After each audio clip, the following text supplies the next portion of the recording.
Antara tokoh pejuang dan juga seorang ulama yang memimpin orang Banjar Sungai Manik menentang komunis ialah Allahyarham Tuan Guru Haji Bakri yang sentiasa menjadi sebutan sehingga hari ini.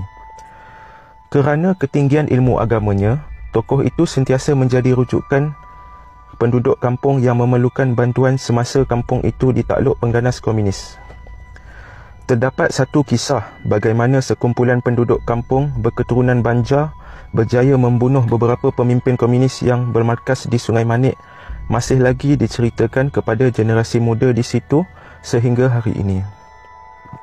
Sewaktu kematian salah seorang anak murid Tuan Haji Bakri, dikenali sebagai Utuh Putih yang mempunyai kehandalan melawan musuh kerana dibunuh komunis di rumahnya.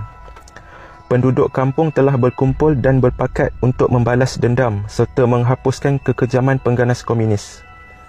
Kebetulan sebelum itu, pengganas komunis telah meminta agar beberapa wanita di kampung itu diserahkan kepada mereka untuk bekerja di dalam hutan. Jika tidak, penduduk kampung diancam dibunuh oleh mereka. Selepas itu, Tuan Guru Haji Bakri dan penduduk kampung berpakat mencari beberapa perempuan sebagai umpan untuk menjerat ketua-ketua komunis. Setelah penyamaran berjaya, pemuda-pemuda tersebut yang bersenjatakan parang dapat membunuh kesemua ketua komunis tersebut. Malangnya, itu juga tidak dapat mengurangkan pengganas komunis dari menyerang kampung itu. Tuan Guru Haji Bakri mendapat firasat bahawa pertumpahan darah di Muara Bendang DO tak akan berakhir begitu saja. Warga Banjar seluruh Sungai Manik harus bersedia untuk hadapi peperangan terbuka dan mungkin berpanjangan. Peperangan seterusnya bukan sahaja melibatkan PKM, tapi tertumpu juga kepada persengketaan kaum dan agama. Pangkalan PKM di Sungai Galah, Tanjung Tualang, pengganas komunis di Sungai Tungkuh mengganas membalas dendam. Setiap kampung berhampiran Sungai Tungkuh habis diganggu, harta benda diambil, anak dara dan isteri orang tidak mereka peduli. Sesiapa yang melawan akan menjadi sasaran peluru rifle MK5.